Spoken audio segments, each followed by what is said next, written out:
भर चौकात लघुशंका करणाऱ्या दोघांची पुणे पोलिसांनी काढली धिंड। न्यायालयाने सुनावली कोठडी आणि हे प्रकरण काय होतं, पोलिसांनी का काढली धिंड, हे जाणून घेणार आहोत आजच्या व्हिडिओमध्ये। तत्पूर्वी तुम्ही चॅनलवर नवीन असाल तर नक्की सबस्क्राइब करा। लक्झरी कारने जाणाऱ्या तरुणाने पुण्यातील येरवडा परिसरातील चौकात लघुशंका केल्याची घटना 2 दिवसाच्या पूर्वी घडली होती। दिनांक 8 या तारखेला येरवडा शास्त्रीनगर चौकात रस्त्याच्या मधोमध गाडी थांबवून या तरुणाने लघुशंका केल्याचा व्हिडिओ व्हायरल झाला होता। या घटनेनंतर राज्यभरातून तीव्र संताप व्यक्त करण्यात आला।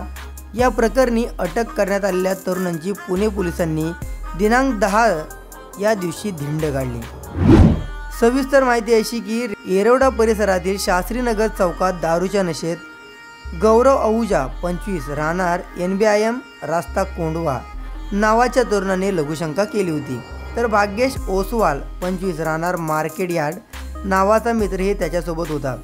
या घटनेचा व्हिडिओ व्हायरल झाल्यानंतर पोलिसांनी याची गंभीर दखल घेत दोघांविरोधात सार्वजनिक ठिकाणी अश्लील वर्तन केल्याप्रकरणी गुन्हा दाखल केला होता। तर 10 तारखेला पोलिसांनी या दोघांची शास्त्रीनगर चौकात नेऊन धिंड काढली।